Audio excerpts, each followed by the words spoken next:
Les fonctionnalités de l'humain. Euh,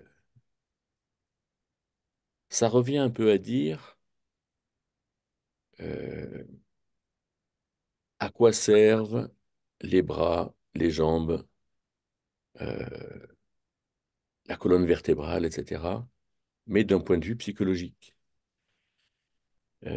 C'est un sujet, à mon sens, important. Euh, je donne un tout petit exemple. Je pense que dans les prédications, quand le prédicateur dit il faut que cela passe de la tête au cœur, euh, il donne de mauvaises définitions des fonctionnalités de l'humain. Puisque dans la Bible, le cœur, c'est la source des pensées. Le cœur n'est pas le lieu des états d'âme, des émotions. Et donc, euh, c'est important d'avoir un regard général sur les fonctionnalités de l'humain, général et particulier, c'est-à-dire euh, bien comprendre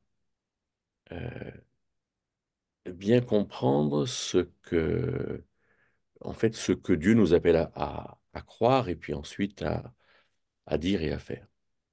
Alors, je ne m'étends pas sur ces questions de système circulatoire nerveux squelettique, mais si on voulait passer 1 heure en bâton rompu là-dessus, je pense que pratiquement l'âme est également constituée de choses euh, à l'identique. Hein, le système respiratoire étant l'intrusion de l'esprit dans l'âme. Hein, le système squelettique étant la, la construction de la vie, par exemple. Hein, le système nerveux, la sensibilité, le système circulatoire, l'autonomie de l'âme, etc. Donc, mais c'est important de connaître ces fonctionnalités, mais c'est un peu rébarbatif. C'est-à-dire qu'on se dit, oh là là, mais est-ce que Dieu nous appelle vraiment à nous souvenir de tout cela? Alors, je dirais que pour aller se promener au bord du lac, c'est pas forcément nécessaire. Par contre, pour accompagner quelqu'un, je crois que oui, c'est important. Regardons donc quelques généralités euh, qui vont nous permettre d'entrer dans ce sujet des fonctionnalités de l'humain. Les problèmes sont beaucoup moins lourds quand on n'en est pas responsable. C'est-à-dire que si on enlève tout ce dont nous sommes responsables, c'est-à-dire que si on arrête de se faire souffrir, si on euh, euh, prend le soin de la même manière qu'on prend sa douche le matin ou le soir ou les deux chaque jour, eh bien, on entretient notre propreté. Si on entretient ce qui relève de notre responsabilité et qu'on comprend qu'on se fait souffrir, alors là, on a un vrai levier pour arrêter de se faire souffrir. Et je prends 2, 3 exemples en vrac. Si je prends conscience que mon inquiétude me charge et je comprends ce qu'est l'inquiétude, alors forcément, je ne m'inquiéterai plus. Comme a dit Jésus en Matthieu 6 à partir du verset 24, ne, ne soyez pas en souci. Comme a dit Paul en Philippiens 4, ne vous inquiétez de rien. Je crois que c'est à partir du verset 9. Comme dit Pierre en 1 Pierre 5, verset 10, rejetez votre souci sur Dieu, car il a soin de vous. Donc, dès qu'on comprend notre responsabilité de ne pas s'inquiéter, eh bien, on a un fardeau en moins. Quand on comprend notre responsabilité d'exprimer notre indignation, déjà, on ne la garde pas pour soi. Ensuite, on aide l'autre qui fait mal ou les autres. Mais qu'on comprend que exprimer son indignation ne rend pas accomplie la question de la justice. C'est pour ça que Jacques 1, verset 20 dit que la colère de l'homme ne rend pas accomplie la justice de Dieu. C'est-à-dire qu'elle n'est pas complète, il manque quelque chose que Dieu mettra en œuvre. Et Dieu a mis en œuvre la justice à la croix du Christ. Il met en œuvre la justice dans le ministère du Saint-Esprit. Le Saint-Esprit convainc le monde de péché. Jean 16, verset 9, je crois. Et la justice sera pleinement accomplie au tribunal du Christ et au jugement dernier. Donc, quelque part, nous ne sommes pas responsables de la justice que Dieu mettra en œuvre, mais nous sommes responsables de nous indigner. C'est incroyable le nombre de souffrants pour qui s'indigner est un péché. Et donc, les problèmes sont beaucoup moins lourds quand on n'en est pas responsable, quand on a fait le tri entre ce qui relève de notre responsabilité et ce qui n'en relève pas. Et du coup, quand on est responsable, et on agit en conséquence. Et les problèmes qui restent, par exemple, les Russes vont-ils envahir la France? Hein, par exemple, la pollution va-t-elle nous empêcher de respirer? Euh, ou bien le surgissement du spiritisme de manière exponentielle actuellement, que va-t-il produire dans nos vies? Eh bien, on ne s'inquiète pas, on avance, et on sait que du temps de l'Égypte, quand l'Égypte était absolument dans les ténèbres, il y avait de la lumière chez tous les fils et les filles d'Israël. Donc, quand on n'en est pas responsable, on avance tranquillement. Mais bien sûr, euh, pour gérer notre responsabilité, il faut avoir des leviers. Il faut comprendre, en fait, là où nous avons quelque chose à faire. Si, par exemple, je dois mettre la table, mais que je ne sais pas où sont les assiettes et les verres, j'ai pas de levier, en fait. Et si le propriétaire de la maison a fait un jeu de piste avec des cachettes à l'infini pour que je mette la table, ça va être compliqué pour moi de mettre la table. C'est un peu pareil dans le cadre de l'accompagnement pastoral. Ces leviers doivent être absolument explicites pour nous. Et c'est vrai que l'humain est complexe, mais c'est pas compliqué. Complexe, ça veut dire qu'il y a beaucoup de choses simples en même temps. Compliqué, ça veut dire qu'on n'arrive pas à comprendre. Et quelque part, comprendre le fonctionnement de l'humain, c'est comprendre ces choses multiples ensemble, le voir ensemble et pouvoir avancer. Mais vous tous, vous toutes, finalement, qui savez faire fonctionner un ordinateur, c'est complexe un ordinateur. Mais quand on sait le faire démarrer, quand on sait, euh, voilà, on se rend compte que finalement, c'est pas si difficile que ça. Alors, vous me connaissez un petit peu. Vous savez que quant au sens des mots bibliques, je suis un peu casse-pied. Et donc, il faudra vraiment prendre le temps d'écouter ça.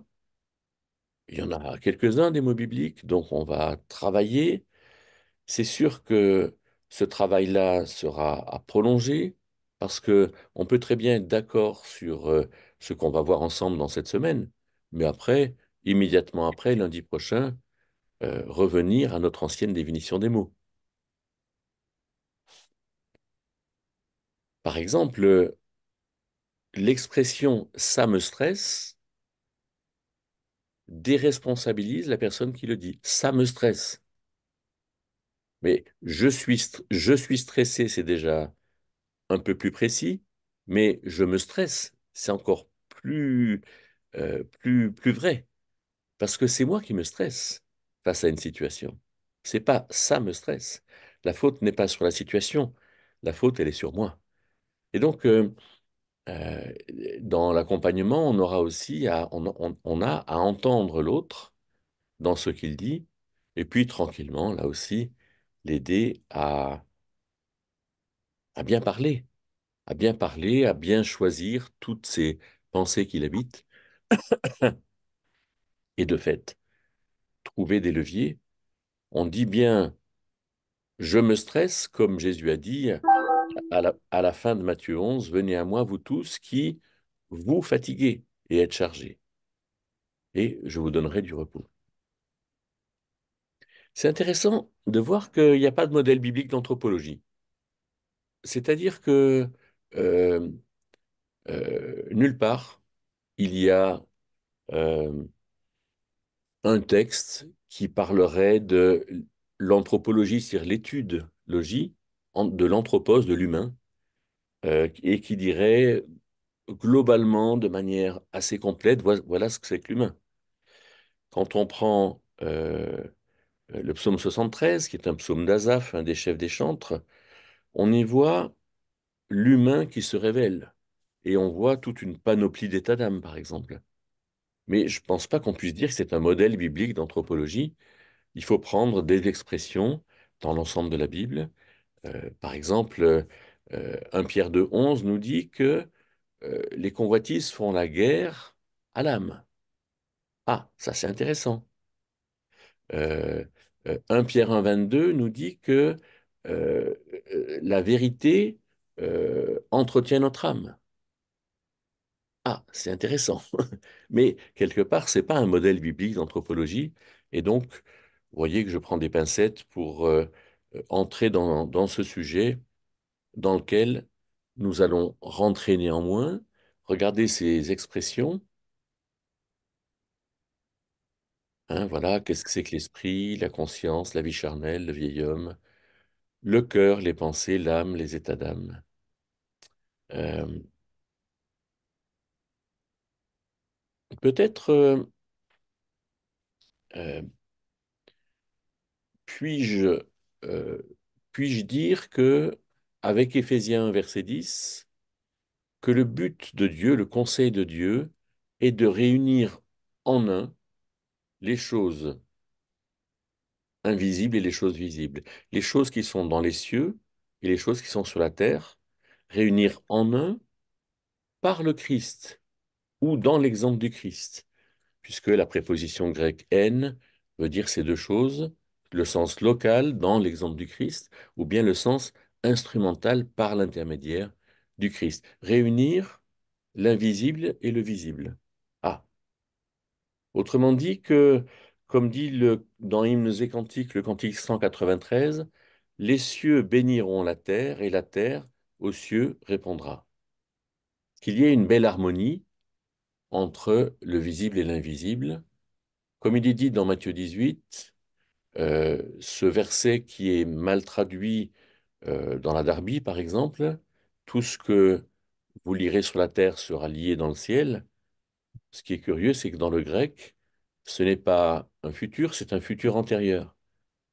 Tout ce que vous lirez sur la terre aura été lié dans le ciel. Autrement dit, toute la doctrine que nous avons connue il y a 30 à 40 ans est une doctrine qui ne repose sur rien, hein, du respect d'une décision d'assemblée. Et donc, non, l'esprit est avant. Et l'esprit est une lampe de l'Éternel qui va sonder les profondeurs du cœur de l'humain, nous dit Proverbe 20, 27. C'est-à-dire que l'esprit vient faire irruption dans l'être et notamment dans l'âme. Et je dirais, pour faire court, que comme le vent vient faire irruption dans notre sang, alors l'esprit vient faire irruption dans l'âme. Le vent, l'esprit, hein, Nicodème a entendu dans l'évangile de Jean que tout ce qui touche à l'esprit, c'est comme le vent. On ne sait pas d'où il vient, où est-ce qu'il va. Mais l'esprit, en fait, vient en nous. Hein, Dieu, nous dit Galates 4, verset 8, a placé son esprit dans nos cœurs. Et on verra ce que c'est que le cœur. Et donc, l'esprit de Dieu vient, comme à mon sens, dans le système respiratoire, renouveler le sang qui, s'il n'avait pas le système respiratoire, deviendrait mort, deviendrait inutile. On mourrait si on ne respirait pas. Mais on a besoin du sang. Le sang, à mon avis, représente l'âme, c'est-à-dire toute la vie personnelle, la vie, et cette vie qui a besoin d'être renouvelée par euh, par l'esprit, le sang a besoin d'être renouvelé par l'air. Et donc cette lampe de l'Éternel, et comment est-ce que on a l'esprit? Mais voilà, il y a des affirmations, je ne vais pas y passer 2 heures, hein, parce que on pourrait dire beaucoup de choses, mais nous avons, euh, tous ceux qui ont cru ont été scellés du Saint-Esprit, nous dit Éphésiens 1, versets 13 et 14. Dieu a placé son esprit dans nos cœurs, Galates 4, verset 8. Soyez continuellement remplis de l'esprit, Éphésiens 5, verset 18.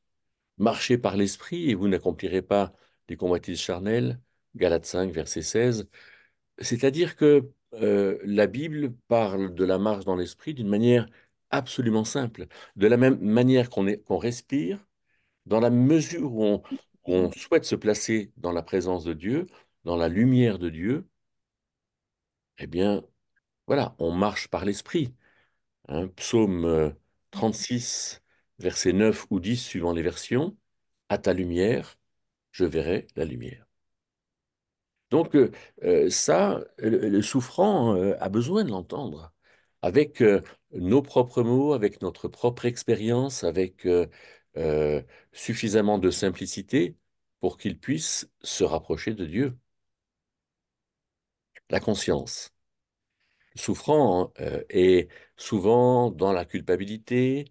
Il ne sait pas si c'est Dieu qui le condamne, si c'est lui qui le condamne, qui se condamne, si ce sont les autres qui le condamnent. Et on voit bien, alors, sur l'esprit, sur la conscience, sur la vie charnelle, on pourrait en parler 1 heure, hein, de chaque mot, mais il faut qu'on en retienne quelque chose. La conscience, c'est un peu ce que l'Éternel faisait en Éden avec Adam et Ève. Se promener dans le jardin et lui dire, où es-tu? La conscience, c'est ce mécanisme qui résulte du Saint-Esprit qui se promène dans nos pensées et qui nous dit, ah, est-ce que tu t'es occupé de ça? Est-ce que tu es sûr que c'est bien ça? C'est vraiment ça que tu veux faire? Romains 9, verset 1 dit, ma conscience rendant témoignage par l'Esprit. Autrement dit, l'Esprit Saint est dans mes pensées, et si je suis suffisamment malléable, alors je vais prendre conscience de ce qui est vrai et pas vrai, et quelque part amener mes pensées à être ce jardin, cet Éden qui honore Dieu. Ça, c'est fantastique. Et la vie charnelle, c'est la vie sans l'esprit. La chair, ce n'est pas une fonctionnalité qui serait en nous. La chair, c'est ce qui résulte de l'absence d'esprit. D'où l'importance de dire, Seigneur, aujourd'hui, je me détermine pour vivre avec toi. Je, je considère que la spontanéité est une belle chose, mais ma spontanéité veut être spirituelle ou spirituellement valable ou dans une collaboration spirituelle avec toi. Autrement dit, je ne vais pas répondre du tac au tac. Je ne vais pas... euh, euh, je vais réfléchir avant de parler parce que justement, je veux être dans cette collaboration avec le Saint-Esprit. La vie charnelle, cette expression parle d'un comportement. Si je prends le temps d'allumer la lumière en mon intérieur, c'est-à-dire de vivre spirituellement, soyez continuellement remplis d'esprit. Alors, dans mon comportement, je ne serai pas charnel. Dans mon comportement, je n'aurai pas forcément tout compris. Je pourrais me tromper. Mais justement, l'important, c'est de vivre par la foi. C'est pour ça que, par exemple, Hébreux 12, verset 6 nous dit que sans la foi, il est impossible de plaire à Dieu. Voilà, ce qui plaît à Dieu, c'est la vie par la foi. C'est pas le fait de bien faire ou mal faire, c'est le fait de faire avec Dieu, la vie dans l'esprit. Mais le vieil homme, c'est ce que j'étais avant que je puisse vivre dans l'esprit ou par l'esprit. Le vieil homme nous dit, il y a Romains 6, 6, il y a trois passages qui en parlent. Oui, ben, ils sont devant mes yeux, je les cherchais dans ma tête. Romains 6, 6 nous dit que le vieil homme a été crucifié avec le Christ. Donc on comprend qu'il y a quelque chose qui relève de mon identité, qui maintenant a été supprimé. Hein. Et en plus de ça, il est dit que le vieil homme a été crucifié avec le Christ afin que le péché soit annulé, dit la Darby. Autrement dit, plus j'ai, euh, euh, plus je tiens compte de ma nouvelle identité en tant que nouvel homme, plus je saurai comment ne pas pécher. C'est dire l'importance de la compréhension de ces choses. Romains 6, 6 nous dit que le vieil homme a été crucifié.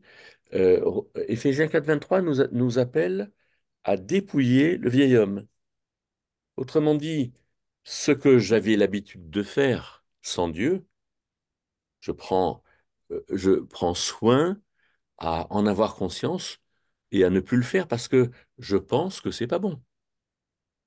Voilà. Hein, par exemple, si on a conscience que trop de desserts dessert, alors on se resserre pas. C'est tout. Et c'est un choix volontaire, plaisant, de faire les choses avec le Seigneur. Colossiens 3,10 nous dit que le nouvel homme est euh, euh, quelque chose comme créé selon Dieu et renouvelé selon la connaissance qu'on a de lui. Autrement dit, je me pose en face à face avec Dieu et je ressens en fait au cours des années que l'homme nouveau est en progrès et ma perfection, c'est mon perfectionnement. Donc, j'étais vieil homme, je suis nouvel homme. Bien sûr, je peux continuer à pécher. Et hier, me disait, mais alors pourquoi est-ce qu'on continue à pécher? Eh bien, j'ai répondu, là où nous comprenons mal, nous péchons.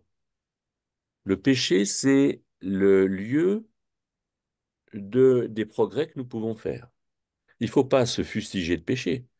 Il faut comprendre que là où je pêche, c'est là où j'ai à réfléchir et à comprendre. Et par exemple, Romains 6, 17 nous dit que nous étions esclaves du péché, mais grâce à Dieu, nous en avons été libérés, ayant obéi de cœur à la compréhension ou la doctrine dans laquelle nous avons été instruits. Donc, quand je comprends mal, je suis plus facilement tenté de pécher que quand je comprends bien. Donc, le nouvel homme, il doit être instruit, il doit faire attention à son instruction. Colossiens 3 insiste bien sur ce renouvellement. Et puis, une autre euh, et, si la vie charnelle parle de comportement, le nouvel homme parle d'identité, mais de la même manière qu'en tant qu'homme, j'ai à progresser, en tant que nouvel homme, j'ai aussi à progresser dans la connaissance de Dieu. Et la question de vieille nature, nouvelle nature, à mon sens, parle de capacité. Alors certainement, j'en dirai pas assez sur ces trois choses, mais euh, vieille nature, nouvelle nature, on en a deux mentions dans le Nouveau Testament. Éphésiens 2:3 nous dit que nous étions des enfants destinés à la colère. Nous étions par nature des enfants destinés à la colère. Le verbe est au passé. C'est-à-dire que en tant que vieil homme, je n'étais pas capable de plaire à Dieu. Dans mon identité de vieil homme, je n'étais pas capable de plaire à Dieu. Et donc j'étais destiné à la colère. Et donc cette expression vieille nature parle de mon incapacité que j'avais en tant que vieil homme de faire ce que Dieu me demande. Mais 2 Pierre 1, verset 3 nous dit que nous avons été rendus participants de la nature divine. Je crois que c'est versets 3 et 4 d'ailleurs, de 2 Pierre 1. Et Pierre dit, pour cette raison-là, avec empressement, hein, joignez à votre foi un ensemble de choses. C'est-à-dire nous sommes capables parce que nous sommes maintenant participants de la nature de Dieu. Autrement dit, la question, à mon sens, ne doit pas être posée si en moi la vieille et la nouvelle nature s'affrontent. Non, parce que quelque part, j'étais incapable et grâce à Dieu, je suis devenu capable par la conversion.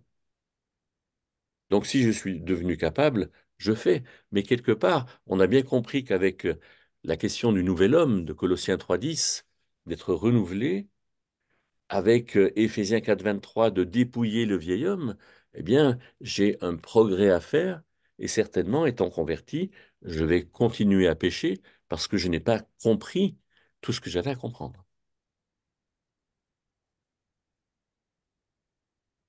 Je vais aller un peu plus vite pour le reste parce que sinon, on y est encore à midi. Euh, le cœur, source des pensées, Jésus dit, c'est du cœur que viennent les mauvaises pensées, les vols, les meurtres, les adultères, etc. Autrement dit, imaginons le cœur comme la source du lac, et à la source du lac, il y a un filtre. Le lac, ce sont les pensées, et la surface du lac, ce sont les états d'âme. Et donc, à la source du lac, ben, quand il y a, je sais pas moi, des animaux morts, quand il y a une branche qui bloquerait la source, quand il y a... Voilà, dans mon cœur, j'ai un choix à faire. Et justement, dans cette source des pensées, Dieu nous a placé l'Esprit Saint. Et donc ce choix, je le fais relationnellement parce que l'Esprit Saint est là, et actionnellement parce qu'il m'aide à bien faire. C'est pour ça que Proverbe 4, je crois que c'est le verset 18, ou par là, nous dit, garde ton cœur plus que tout ce que l'on garde, car de lui sont, euh, pas la source de la vie, mais quelque chose comme ça. Et donc, euh, je pense que ce mot cœur nous responsabilise énormément. Alors que très souvent, le souffrant est quelqu'un qui recherche plutôt l'assistance, qui se sent incapable, euh, et surtout dans les expressions de nos cantiques ou de nos prières qui parlent d'incapacité, de faiblesse, etc. Je suis un être responsable, Dieu a fait de moi un être responsable, et du coup, je suis responsable de bien penser. Hein, Philippiens 4, versets 8 et 9, que ces choses occupent vos pensées. Alors on verra euh, euh, le vrac, le tri, la compréhension, l'essentiel, ce sont euh, des mots qui parlent de ce qui se passe dans nos pensées que je ne vais pas développer. On le fera, je crois, en deuxième année quand on parlera des pensées.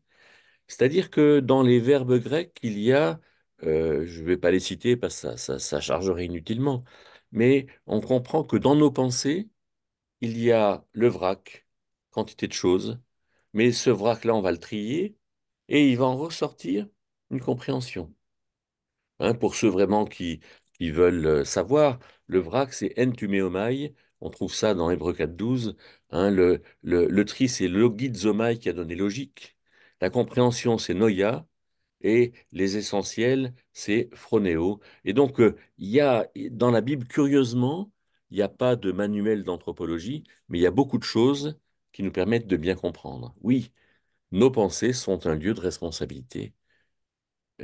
Nos pensées sont un des éléments de l'âme, un des aspects de l'âme, un des aspects dynamiques et statiques, dynamiques dans la compréhension, statiques dans l'ensemble des choses qui composent le jardin de nos pensées. Et donc l'âme est à entretenir, 1 Pierre 1,22, et quelque part les états d'âme, là aussi, on, on l'a fait, on le fera avec toutes ces réflexions sur les états d'âme, ce sont des fruits de l'entretien de l'âme. Hein, je vous dis pour que ce soit bien clair, 1 Thessaloniciens 4,13, ne soyez pas, à l'égard de ceux qui sont morts, ne soyez pas ignorants comme ceux qui n'ont pas d'espérance, afin que vous ne soyez pas affligés. Autrement dit, si je suis ignorant concernant ceux qui sont morts, je vais être affligé. Ignorant, c'est en rapport avec la pensée, affligé, c'est en rapport avec l'état de l'âme. Autre verset, euh, 1 Jean 4,18, l'amour que Dieu a mis en œuvre, l'amour accompli, bannit la crainte. Donc, plus je sais que Dieu m'a aimé au point de donner son Fils, alors plus je sais qu'au jour du jugement, j'ai aucune crainte à avoir. Donc, plus je le sais, c'est la pensée, la crainte à avoir, c'est l'état d'âme. Jésus a dit à ses disciples, en Jean 15, verset 11, euh, euh, euh, quelque chose comme je vous ai donné ces commandements, voilà ce qui touche à la pensée, afin que votre joie soit complète. Voilà ce qui touche à l'état d'âme, avec trois états d'âme différents, l'affliction dans 1 Thessaloniciens 4,13, la peur dans 1 Jean 4,18 et la joie dans Jean 15,11. Et donc, ces réalités-là, il faut qu'on les possède. Il faut qu'on comprenne bien, par exemple, que la volonté, et on aura une étude d'une heure sur la volonté, est une résultante, en fait, comme l'envie, le désir, la pulsion sexuelle, l'action compulsive, c'est une résultante de ce qu'il y a dans le jardin de mes pensées. Comme je pense, je ressens. Et souvent, on se flagelle de ce que je ressens. Ah, je ne devrais pas ressentir ça. Hein, Seigneur, donne-moi ta joie, donne-moi l'amour, etc. Mais tout ça, c'est pas bien. En fait, c'est pas bien envisagé. Euh, c'est plutôt, Seigneur, aide-moi à comprendre ce que je dois comprendre, afin que mes états d'âme, l'âme qui est à entretenir par l'obéissance à la vérité, nous dit 1 Pierre 1,22, eh bien, l'âme soit en bon état, justement. Et puis, voilà, j'ajoute cette pensée personnelle que l'inconscient n'est pas dans la Bible. Certains disent que avec l'image de la source du lac et de la surface du lac, que l'inconscient, c'est toutes ces pensées dont nous n'avons pas conscience. Mais je crois que euh, il faut, personnellement, je n'accorde pas vraiment d'intérêt à l'inconscient, parce que je pense justement que quand l'Esprit de Dieu veut nous amener à penser à quelque chose, alors cette chose-là peut survenir. Alors c'était un peu pénible hein, de, de rentrer dans tous ces mots, mais je crois il faut y rentrer et il faut y travailler. On pourra y revenir cette semaine, si vous voulez. Regardons un petit peu dans ces mots-là la différence entre là où on a des leviers et là où on a des indicateurs. Par exemple, dans une voiture, les leviers, c'est le volant, c'est le levier de vitesse, c'est l'accélérateur, c'est le frein, c'est l'embrayage.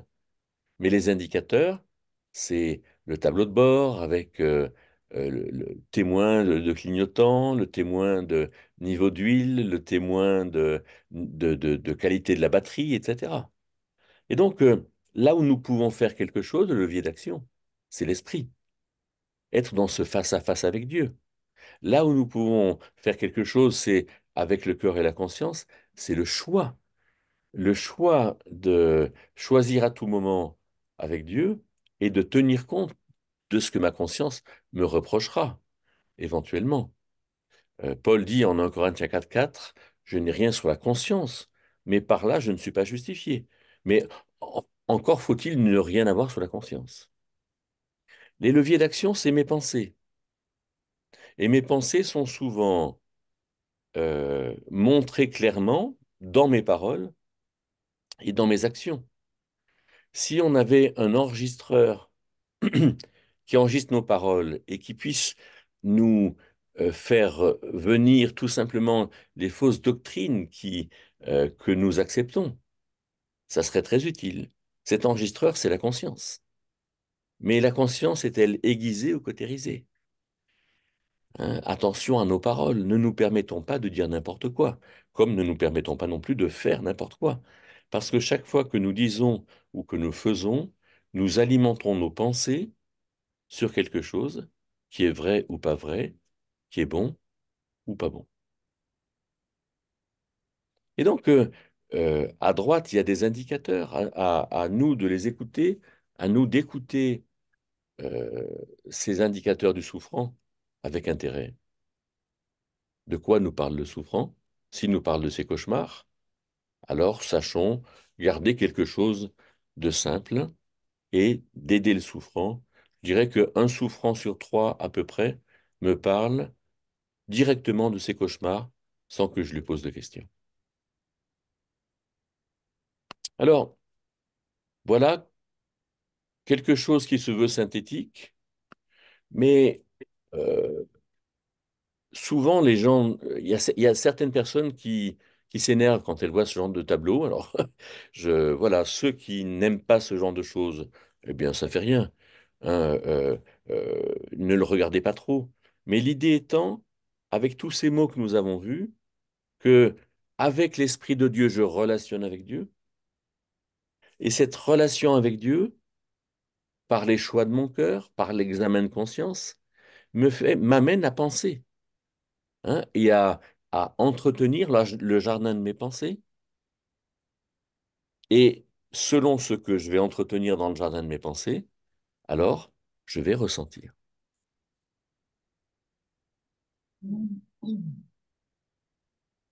C'est peut-être quelque part du visuel qui nous permet de voir cette diapo sur les mots un peu d'une autre manière.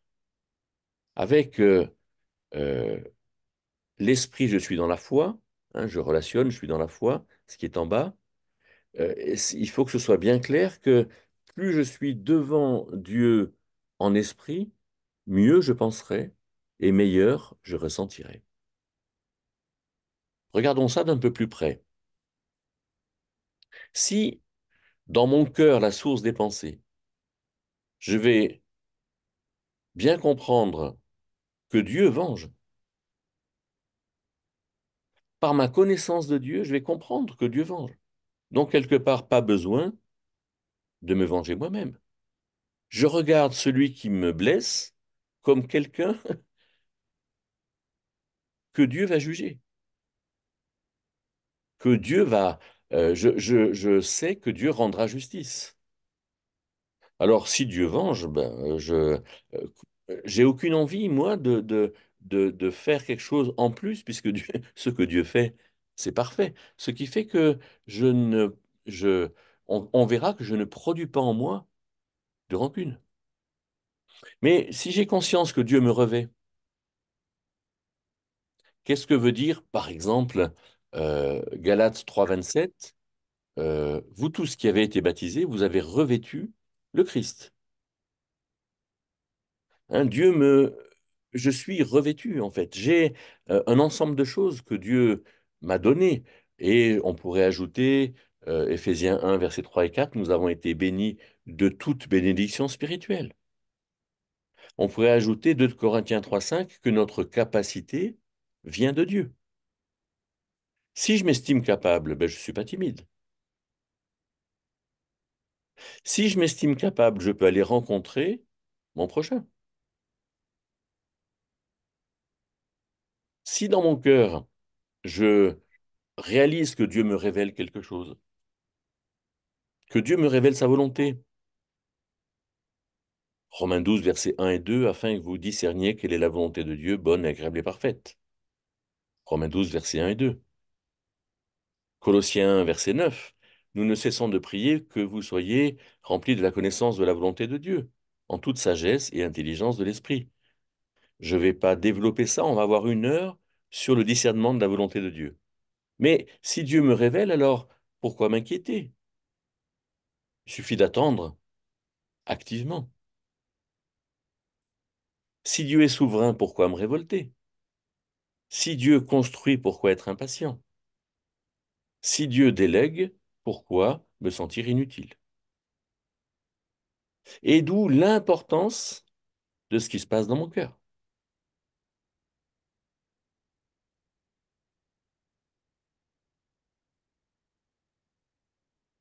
On va voir le deuxième niveau de l'humain, c'est que, bah oui, si je n'ai pas conscience et si je ne crois pas que Dieu venge, ben je vais être propre juste. Je vais essayer de me justifier. Je vais, dans mes pensées, alimenter un ensemble de choses dans lequel voilà, l'un se reconnaîtra comme ceci, l'autre comme cela, en fait. Et si j'alimente ces choses-là dans mes pensées, alors dans mes états d'âme, eh bien, ces états d'âme surgiront, la peur, l'insatisfaction, l'anxiété, la tristesse, la frustration, la colère. C'est pas étonnant. Au départ, tout commence avec la connaissance que j'ai de Dieu. De Dieu, des autres, de moi-même, des circonstances. Et du coup, dans mon corps, alors, vous allez sourire, hein, en voyant ça, mais quelque part, je pense que généralement, d'après les gens que j'ai pu voir, le timide qui n'a pas conscience de ce que Dieu lui donne, il est constipé.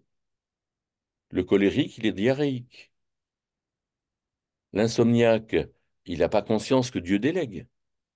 Donc du coup, il se fait des films, ça tourne, il n'arrive pas à dormir. Hein, celui qui n'a pas conscience de la construction de la vie comme quelque chose qui est selon Dieu, avec lequel Dieu fera quelque chose, il fait des cauchemars. Celui qui se sent abandonné de Dieu parce qu'il arrive des choses affreuses, hein, comme l'invasion de l'Ukraine par la Russie, ou bien le massacre des, des Tutsis par les Hutus, le contraire. Euh, voilà. Ou tous ces viols qui sont faits au Congo, et voilà, eh bien, il aura des tics qui seront l'extériorisation de ses souffrances. Et tous ces personnes qui en font trop ou pas assez, qui sont insatisfaites parce qu'elles sont perfectionnistes, mais qui ne sont pas suffisamment dans la volonté de Dieu, tranquilles, alors elles peuvent avoir des pelades aux mains, la main étant l'archétype, le symbole de l'activité. Alors bien sûr, ce sont des exemples, mais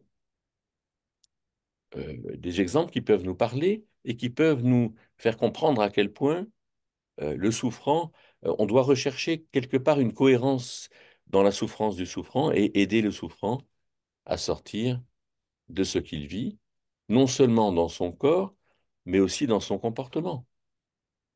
Quelque part, celui qui ne se sent pas capable, qui n'a pas compris que Dieu le revêt, c'est le petit quartier du bas, hein, dans le cœur, il va séduire. Celui qui va être propre juste, parce qu'il ne comprend pas à quel point Dieu l'a justifié, il va être arrogant, chercher à, à cultiver le masque, à arranger la façade. Celui qui va se sentir contraint, donc frustré, et il va se faire du mal. Je, euh, voilà, j'entends souvent ce genre de choses. Euh, toutes ces jeunes filles qui se scarifient, qui sont anorexiques. euh, euh, voilà, il y a quelque chose qui manque et qui manque dans la connaissance de Dieu. Voilà. Et donc, dans dans ces mots, hein, le cœur, les pensées, les émotions, euh, le corps, le comportement, à mon sens, il y a une cohérence. Et c'est absolument certain que si nous essayons de travailler au niveau du corps, hein, dans la diététique, par exemple, j'ai accompagné une jeune femme qui faisait 140 kilos et au bout de, je sais pas, 10 ou 15 heures d'accompagnement, je me suis... je lui ai finalement... Ah oui, parce qu'elle allait marcher tous les jours. Donc j'avais l'impression qu'elle faisait tout ce qu'il fallait. Et en plus de ça, elle me disait elle travaillait depuis quelques mois avec un nutritionniste. Et je lui dis, qu'est-ce que vous mangez tous les jours? Elle me dit, mais des pâtes avec du gruyère.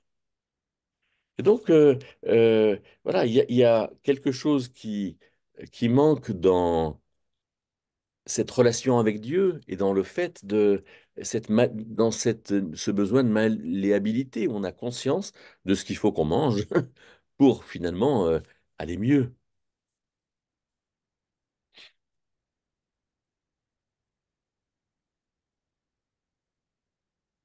Éviter les souffrances dans la vie dans l'esprit, c'est-à-dire dans notre cœur, c'est, eh bien, euh, on voit ici des choses que il ne faut pas apprendre par cœur.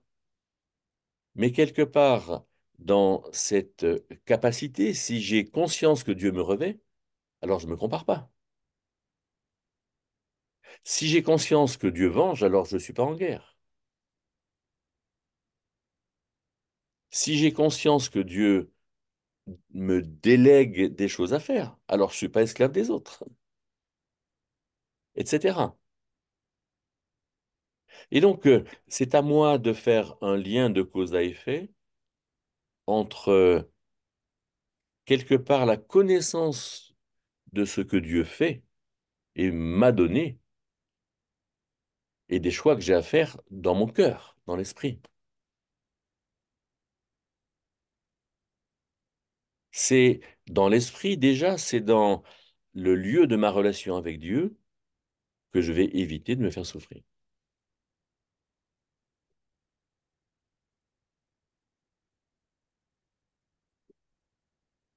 Bien sûr, ce que je choisirai dans mon cœur aboutira, ou plutôt prendra corps dans mes pensées. Il y a des gens qui supportent pas d'avoir de mauvaises pensées. La question, c'est pas d'avoir des mauvaises pensées, la question, c'est d'amener toute pensée, comme dit 2 Corinthiens 10, 5, à être selon la pensée du Seigneur, hein, captive à l'obéissance du Christ. Si je suis miné par les échecs, je n'ai pas la pensée de Dieu. Si je souffre de mon passé, je ne vois pas mon passé comme Dieu, puisque Dieu fait quelque chose de mon passé.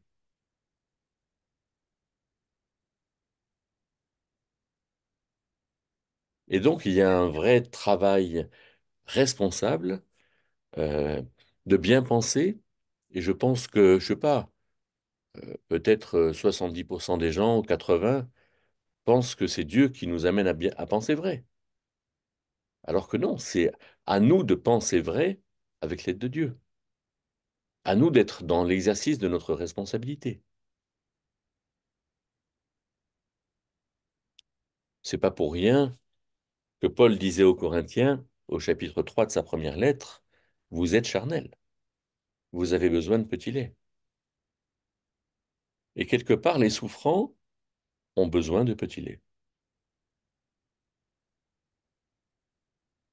La vie spirituelle, la vie charnelle, et on comprend bien que le souffrant construit sa propre souffrance. Si on ne prend que le truc gris foncé, parce que dans son cœur, le souffrant dit je ne suis pas capable, alors il construit son personnage timide. Hein, la timidité relève de l'acquis et pas de l'inné, bien sûr. Hein, Dieu ne nous a pas donné un esprit de timidité, dit la Darby, de Timothée 1,7, mais de puissance, d'amour et de bon sens. Ce qui fait que, selon la classification des psychiatres et des psychologues, quelqu'un peut être phobique. Et on ne sort pas d'une phobie. Bien sûr, alors vous comprenez que je ne suis pas d'accord avec ça. Et donc, il faut comprendre qu'il y a une véritable construction. Mais dans cette construction, on a des leviers d'action, le cœur, les pensées, les actes.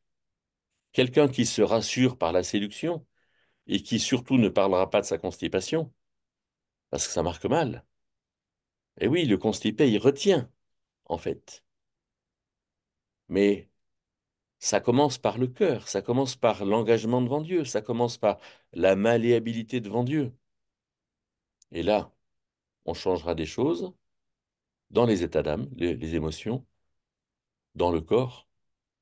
Et quelque part, peut-être que les actes changeront d'eux-mêmes, parce que, justement, dans les pensées, beaucoup de choses auront été différentes. C'est pour ça que tout commence par la marche par l'esprit. Tout commence par le fait de se placer dans la lumière. quand le souffrant nous dira, ouais, mais si vous saviez, vous savez pas toutes les circonstances dans lesquelles je suis, c'est impossible d'être heureux dans cette circonstance-là, dans ces circonstances-là. Mais ce ne sont pas les circonstances qui nous rendent heureux, c'est la relation avec Dieu, la communion avec Dieu, l'exercice de notre responsabilité, la bonne conscience. C'est l'entretien du jardin de nos pensées qui va faire du bien à notre âme et qui va nous permettre de faire du bien. Et en plus de ça, quand je vais faire le bien, alors Dieu sera encore plus présent. Aimer pour voir Dieu, c'est ce que dit l'apôtre Jean dans sa première lettre, 1 Jean 4, 12, qui dit que quand nous nous aimons les uns les autres, Dieu est présent parmi nous. C'est ça, en fait, je dirais à la fois, enfin, l'éthique du chrétien qui résulte de d'une bonne connaissance de ses leviers et qui permet de ne pas se faire souffrir.